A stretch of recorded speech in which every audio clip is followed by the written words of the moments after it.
Hey everybody, welcome to Big Blend Radio with Nancy and Lisa. That was Heartbeat from the new and fourth album by Sarah-Perrotta. And the album is called Blue to Gold, and it features members of King Crimson, Peter Gabriel, Gang of Four, the Fixx, you name it. This is an incredible album. You can get it, go through Sarah-Perrotta-Music.com. That's Perrotta. I just want to prove I can spell. But welcome, Sarah. How are you? Good. Thank you so much for having me. Hey, this is cool. So is the best place to go to your website, Bandcamp, to get the album? Yeah, either of those works. Oh, okay, awesome. This album took a while to put together, didn't it? It did. We've been working on it for several years. Wow. Wow. It's amazing when it like flows all together. When something, sometimes when things take quick, it just all kind of gels. And when it's worked on for a while, it's like, okay, is the flow going to be there? But this definitely flows all together. How did you make that happen? Thank you. Oh, I don't know. Yeah, it just did it. Good answer. Like, yeah, tell us, how did you make this album, by the way? I don't know. It's just only a few years of work, Yeah, we worked on it.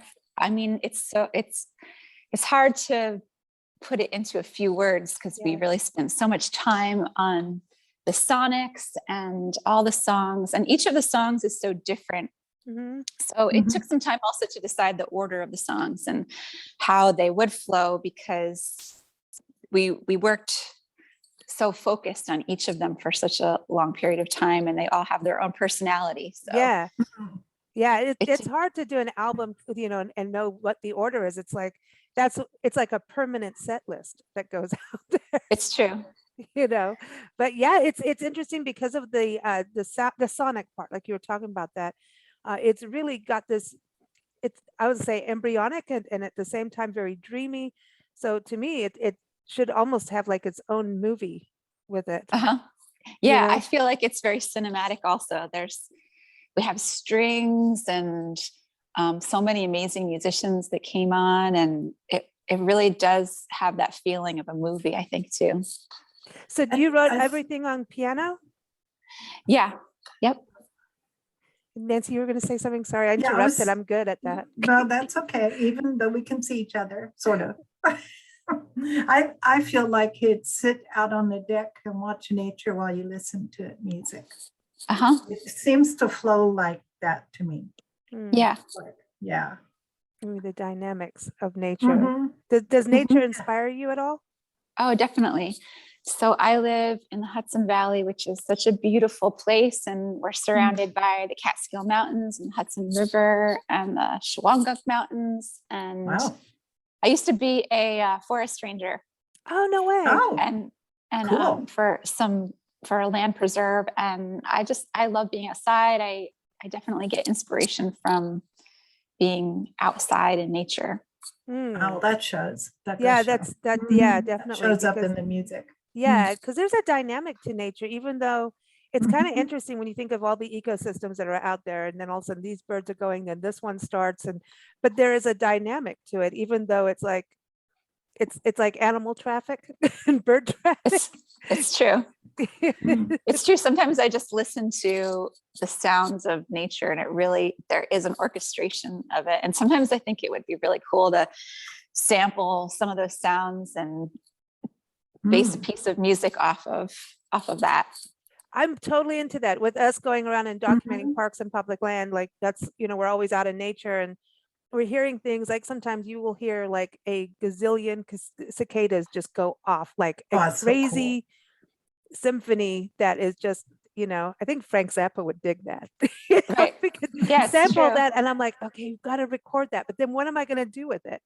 I want to record things like underwater, and like, what does a manatee sound like out in, in Florida bays, so, and what can we do with that music, It's true. And it seems random, but there's an order to it, Yeah. which is pretty cool.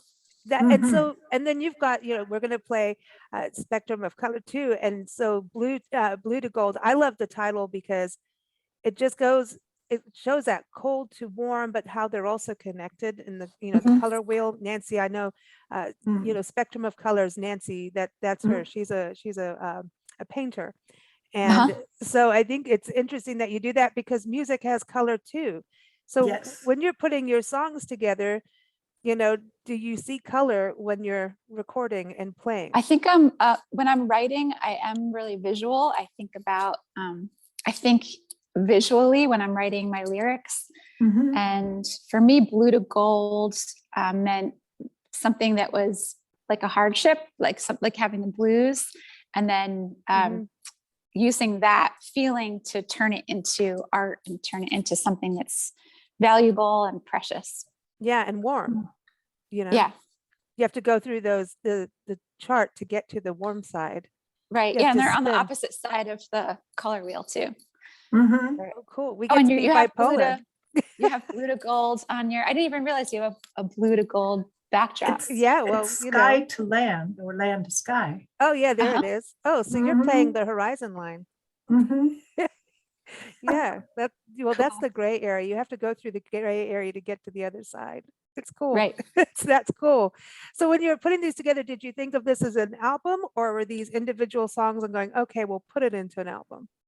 They're all just individual songs. I sit down and I just start processing my emotions, and the songs just kind of roll out of me. And then I just keep doing that all the time. And then eventually it turns into a body of work.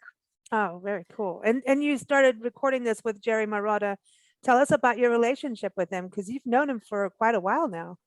Yeah, so we met, I was playing accordion for James Siberry, and he was playing drums. And I laughed at one of his jokes, and I don't think anybody else laughed. I think I was the only one who laughed. And then he was like, who is this person laughing at my joke? And then started asking me who I was. And I told him I was a songwriter, and I was working on a bunch of songs. And he said, I can help you. And so then we started getting together, and he manages this recording studio, Dreamland Recording Studio, near where I live. And it's an old church that was converted into a recording studio. And it's so inspiring. It's a really inspiring place to be in. And there's a big grand piano there, and the big room, the worship room. And I would go in there and play my songs on the piano for like a year.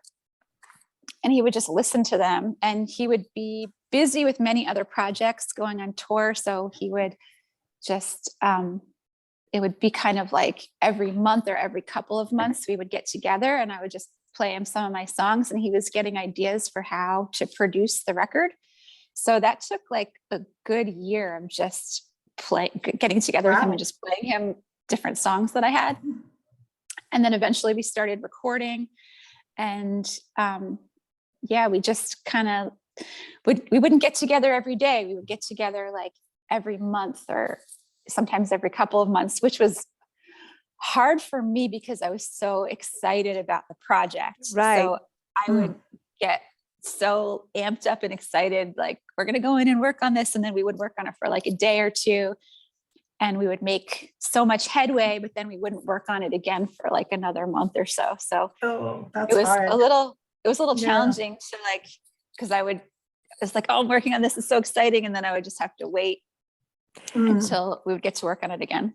How do you get, because like when you are writing something, you're in that creative process, you start hearing everything, right? I know you're playing it, you record things, but how do you hear those little accents? How do you remember the accents and go, okay, I want those little bits and I want a ting here, or, you know what I mean?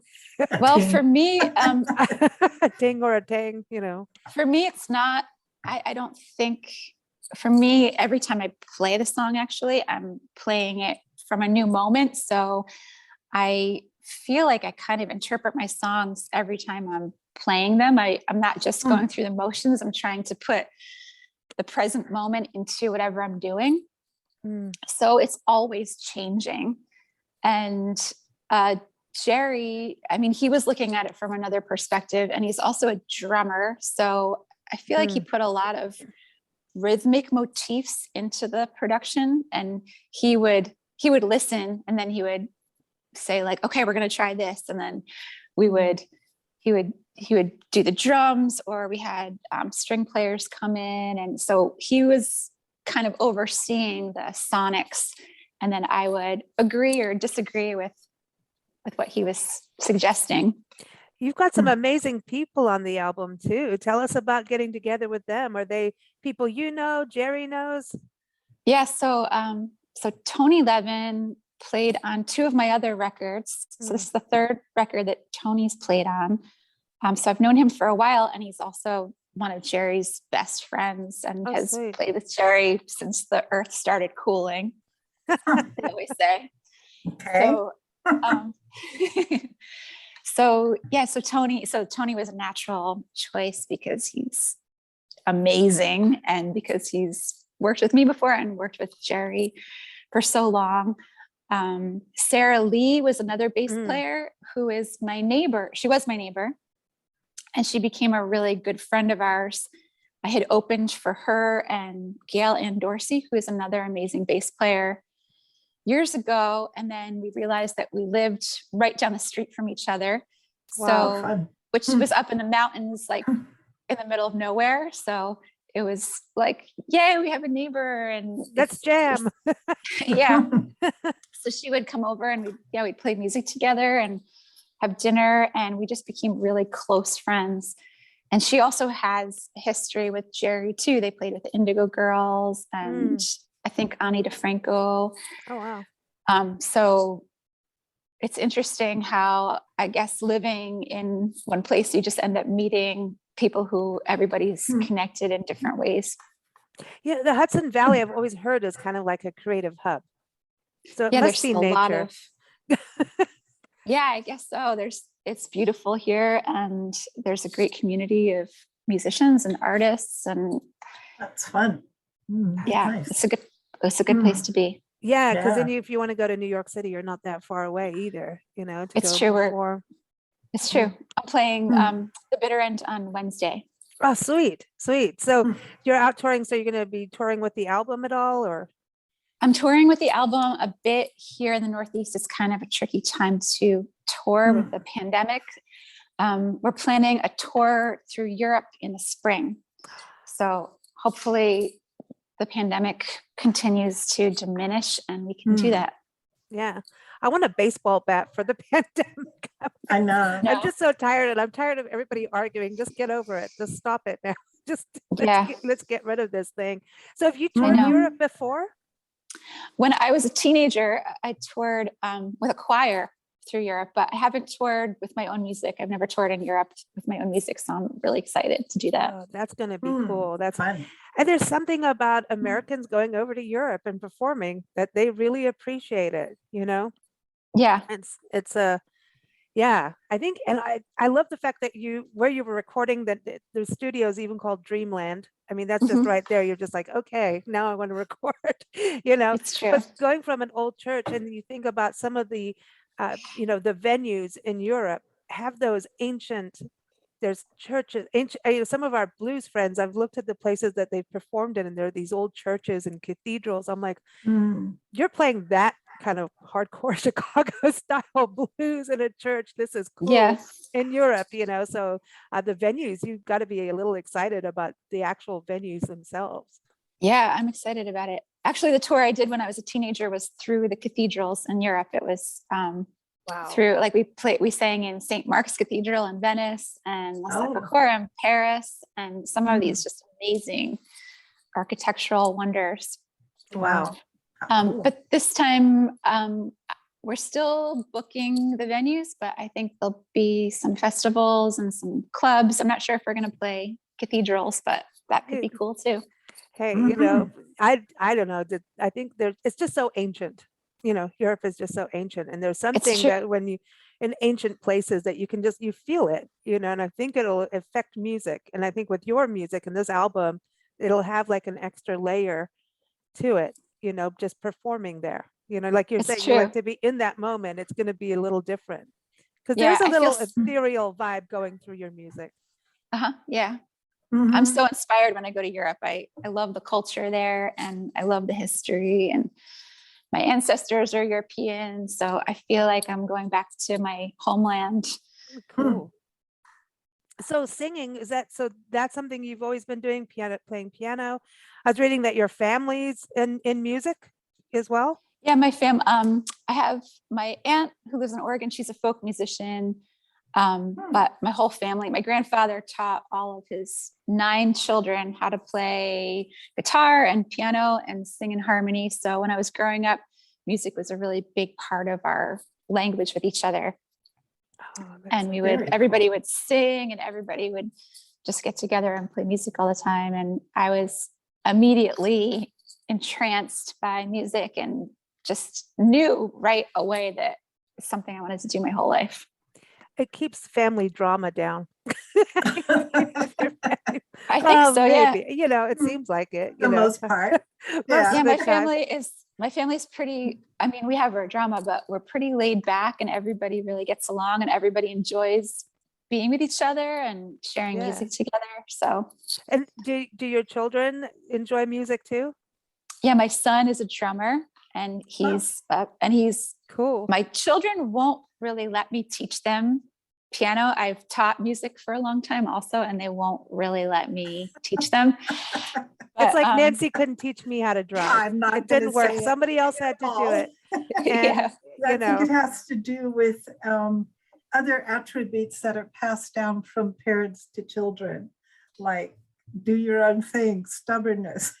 Yeah, I think there's definitely a stubbornness and willfulness in Yes, my genetic code that but that's has good. but gone that's, down to my otherwise you children. can't get to where you need to be Yeah, if you don't right. have that. So Yeah, and everybody wants to be their individual Sweet. selves, and nobody really wants to be told what to do. But I think if we just keep on making music, and then it inspires them to be a part of it. So my younger son is like always singing, and he's coming up with these beautiful words when he's singing and nice. melodies, and he'll sit down at the piano and he'll like compose his own stuff, Right but on. he won't let me teach him about the theory.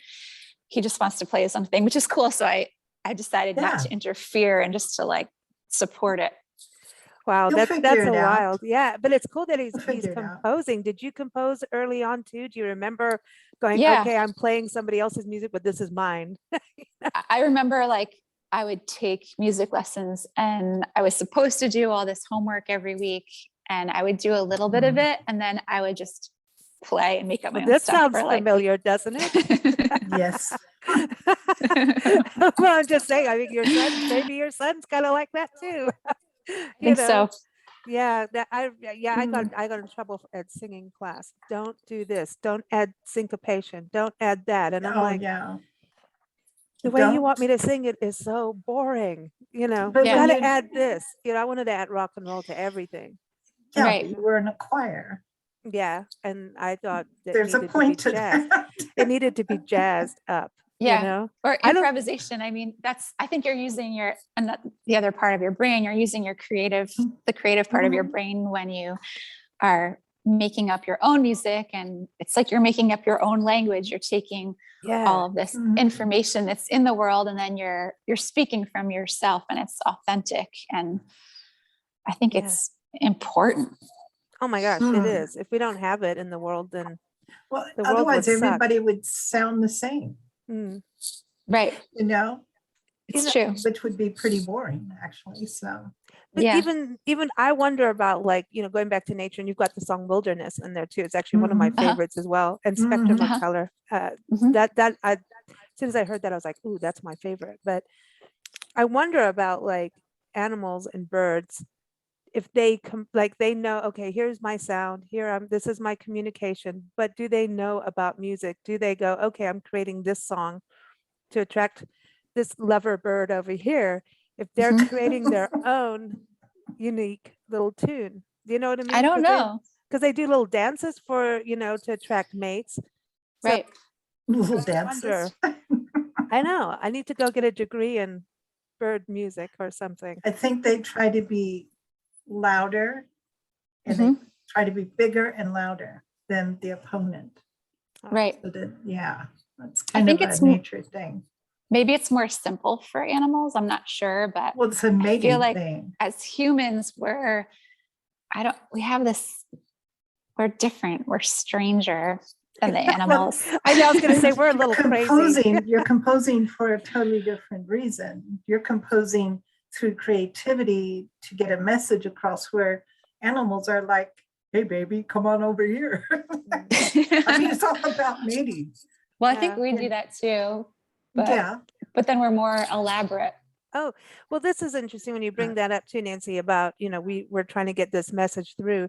When you're Mhm. writing, do you think that, or are you just going what's flowing out and going, okay, well, that means, you know what I mean? Do you think like, okay, I'm going to write a song about this, Both. I let whatever's flowing out come out, but then I usually like stop and think, like, what am I saying? What do I want? What do I want to say? What is my intention? Mhm. Because I think that that's important to think about. And usually it's connection. Usually I want to connect. I want to like make people feel something. I want to connect to myself, and in connecting to myself and my feeling, I want to connect to other people too. Yeah, because like you're saying, you're creating your own language, but it has to be something people can learn. Right. Do you hear things now when you've got your album out now? And I love that it's going to be out in vinyl too, right? People can get it in vinyl. It's out. It's actually out now. In vinyl now, yeah. Cool. Very cool. Oh, We thought it was going to take a little longer because everything is backed up with the pandemic. Mhm. So originally they said I might not get the vinyl until December, but we got it like a month ago. We actually got it earlier. oh, wow. Wow. So Cool. yeah, That's I found a awesome. great company in Austin, Texas. It's owned by a woman. Mm. And I think most of the people that work there are women, and it's called Gold Rush. Oh, well, So I thought it was gee. simple that Yeah. Good name. it fit with my album Yeah. title, and they were really, really nice people, and they did a great job on the vinyl. It looks awesome. Oh, And Very cool. so I'm really happy with the vinyl. I'm glad you're doing vinyl. I really want a major comeback of vinyl. Like I think we need it. I think it's great that we have Mhm. streaming, and especially if you're driving or whatever, but for a complete listening experience, it's just so good to put the needle on the record and listen, It's such a I agree. warmer sound. It Yeah. just sounds richer and not, Yeah, it's not so cold sounding. Mhm. it's true. I know. do We you have have a a huge vinyl difference? collection. Actually, to the right of me, there's like Oh. this huge bookcase with like Mm. I mean, we have probably like 1,000 vinyl, or See. we have, Wow. we are big vinyl collectors. I was a vinyl. I did that from Mm. when I was, I don't know, 14, Mhm. and had this massive collection and like all the greats, you know, and having to move countries, you know, some things just sometimes you don't get it, you know. Yeah. And then being Yeah. on the road, it's like, but then you find them really good homes as best you can. You know, it's like, you Yeah. better treasure this and you better not scratch it. But you know what I mean? But there's something about just having that collection, and it's even CDs to me aren't the same as vinyl. Mhm. There's just something that it isn't. We were talking to a blues guitarist, Joe Louis Walker, the other day, and he said, look, it's compact. There's a difference. Mhm. Compact. It's like the music's not out compared Right. to, It's not free. yeah, but everyone wants to listen differently. I don't know if do people have CD players anymore? Some people do. I did a little poll because I wasn't sure if I should even press it on CD, because not like CD players aren't in cars anymore. And Yeah. so I wasn't even sure if people were listening to CDs, but a lot of people are. Oh, good. So we pressed it on CD and vinyl and digital. It sounds the best on vinyl. It sounds great on CD, and it sounds fine. I mean, it sounds really good digitally too, but it's true that it's like a whole other experience to be listening on your phone or to be listening on a great sound system on vinyl. It's a There's different experience. earthiness to vinyl. There is something about connecting back to the earth, and I don't understand it, but there is an earthy, I don't know, even the bass is better on vinyl compared. Well, it's just analog, warmer. and you're getting a broader spectrum of sound where it's getting all compressed in the digital format. Yeah. Well, I mean, even we travel full time, and you know, we're keeping our car until she says I'm done, literally, because she has a CD player and it's starting to stick and not work. And I'm like, you can't do this. You can't, you can't do it. So she's like half modern, half not. That's okay with me. If we could travel around with a vinyl collection, that would be super cool. That would be interesting. Yeah, maybe we should get every an single 8-track. bump, you know. Yeah, an 8-track. Yeah, an 8-track for that, you know, that's cool. But well, cool. Congratulations on the new album, and exciting that you're going to be going to Europe. That's going to be so much fun, so long as everything, cross fingers that it all goes through for you. Yeah, But, I'm really excited. what are you going to tour like locally for the rest of the year? I'm playing. Yeah, so I started doing. I had my first house concert on Friday. So we have this big room here behind me. Yeah. And we decided on the day of the album release to just throw a big party. So we had a really fun house concert, which I feel like it might be like this new wave that's happening during the pandemic, where I don't know, it's been harder. It's been a little bit hard to play venues, and we have these big doors that open up and go outside. So we had a lot of people outside, and then all the windows were open and the weather was really good, and we have space in here. So it was really fun to do a house concert. And I think I'm going to continue to do them through the winter. Nice. Ooh. Yeah. The best that we can. And then I have some shows, like I'm playing the Bitter End on Wednesday, and I'm playing the Colony in Woodstock, which is a great venue here, for like a public album release concert at the end of November. And then we're going to do some live streaming from Dreamland over the winter. Oh, nice. And we're just going to, I think like the winter is, we're going to have to kind of figure it out because of the pandemic, and the summer and the fall, it's easier to be able to play and have it feel safe. So I think it's kind of like, this is going to be the first winter for live music since the pandemic, where I think we're going to, like, things are getting better, but it's not completely back. So we just kind of have to take it day by day and see what happens. And I think the pandemic has taught us all to be flexible, and things are not always, you know, written in stone, and to get over it. You know, right. If you plan on doing something, it can completely change. I mean, we've had every detour you can imagine traveling, and you think you're going somewhere, and all of a sudden it's like, no, you're not. And you're like, now what do we do? You know? Yeah. I mean, even we were doing live broadcasts, and it got to a point of like, okay, that's just but they not are happening very that way. close to, they're very close. The last thing I read, they're very close to the vaccine coming out in pill form. And I Mhm. think if they manage to do that, then it'll be way more I'll effective. take any So- pills. No, I'm kidding. I know, exactly. People are kidding. used to, let's pop a pill rather than go jab me in the arm. Yeah. And Uh-huh. I don't like to hear it even called the jab, because that's no. No, I nobody don't wants want a the jab. jab. Nobody wants Yeah. An the jab. injection. Yeah, It's tricky. yeah, Mm. it's And I But have- if it, yeah. With children Okay. too, it's hard because they're Oh. my children are under Mm. 12, so they're not Mm. vaccinated. So like whatever we do, we're putting them at risk. And they're going Yeah. to school now. They didn't go to school last year. So Mm. it's a little challenging, but Yeah. we're getting through it. Yeah, I Mm. think it has been super hard for especially anybody, on the front lines in healthcare. It's been really difficult. And parents and teachers, I don't know Mm. how you all did it. I Yeah. really was- don't.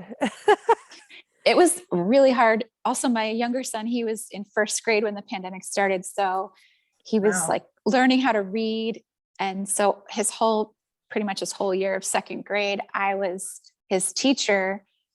And I think people homeschool, but this was different than homeschooling because we didn't have any community of children that we would go to where he would play with other Mm. children. And I think that that's such a big part of development. So Mm. it was really hard. Mm. And but he's doing really good, but it was a lot of pressure to be teaching him all the things that he needs to learn at that age, that fundamental age of learning how to read and write and math and all of it. Mhm. Well, thank goodness for music and that he's interested in music, Yeah. that No, it's kind true the of whole takes time the edge he's- off, and gives him that outlet of creativity that, it's okay, maybe I can't go play outside with my friends, but I got an outlet. Right. Music and the arts, whether it's watching a Mhm. movie, reading a book, listening to music, helps Mhm. have an outlet for whatever you're going through. Absolutely. I think your Mhm. album is awesome for winter. Mhm. I want to Yeah. listen to it and watch the snowfall. Right. You know what? A Nice lot of it fireplace. we made a lot of it in the winter because Jerry would go on tour for the summer. Every summer he'd be gone. He plays in Martha's Vineyard with his brother Rick Marotta. They have Okay. the Marotta Brothers band. So he would be gone the whole summer. So basically every year we worked on it, it was mostly in the winter because he would Mm. come back and he'd still be kind of busy in the fall. And then as soon as he would be not busy, it would usually be like the winter, and then we would hunker down and we'd get a lot of work done on it. And then Huh. things would start happening again. And then we wouldn't work on it for the whole summer again. See, that's it's Mhm. interesting because the music, and I think it's even especially the piano part of it is just kind of wintry feel, Yeah. the snow falling, but it's Mm. got that vibe. So you would think about, blue and gold, like blue's like winter and then gold's like fall or summer, Right. it's, Mhm. and right now it's beautiful. Right now, today we're Yeah. recording, we're in Asheville and all the colors are Mm. changing. Like it's Mhm. fall Beautiful. here and they've got bears running around, like literally Mhm. No, that's bears cool. in Wow. the street, in the Mm. neighborhood. Wow. Yeah, it's Yeah. super cool. But do you get all the fall colors? You've got to. Oh up my where you God. are. It's so beautiful here right now. It's gorgeous. Oh Mm. man, it's golden. Nice. Yeah. It's It's golden. Awesome. Mm. We're gonna close with your. I hope you're gonna do a video for this one, Spectrum we of will. Color. We're gonna close with that song. It has been really Mm. wonderful having you on the show with us. Yes. Everyone, Thank you so much. Sarah-Perrotta-Music.com. Keep up with her, and that's Perrotta, Sarah-Perrotta Music, and that's Sarah with an H.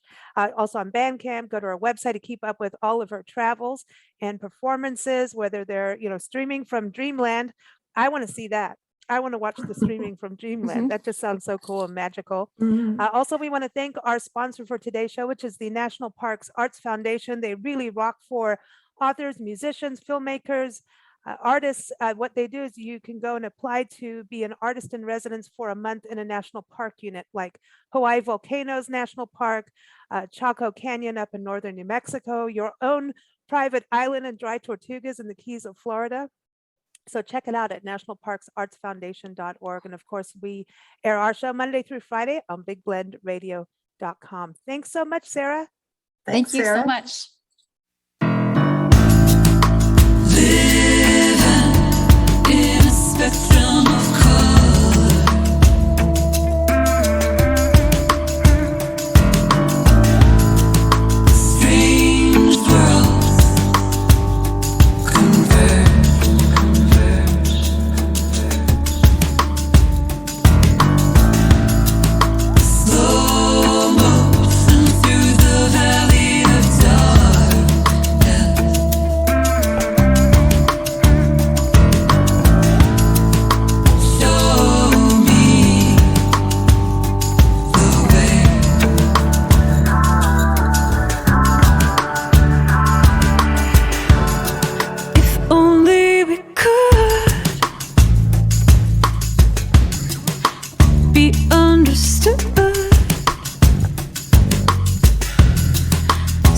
without talking. Show me the way to your heart. Your hands in mine. Hold on. The world outside can just carry on. Living in a spectrum of color.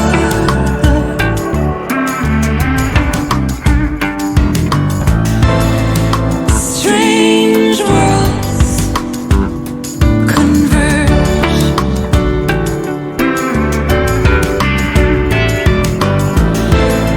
Slow motion through the valley of darkness.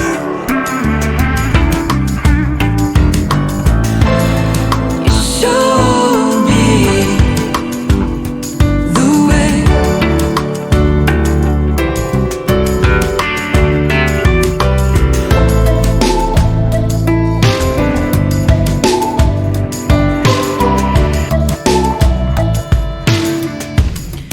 Speak without talking. Show me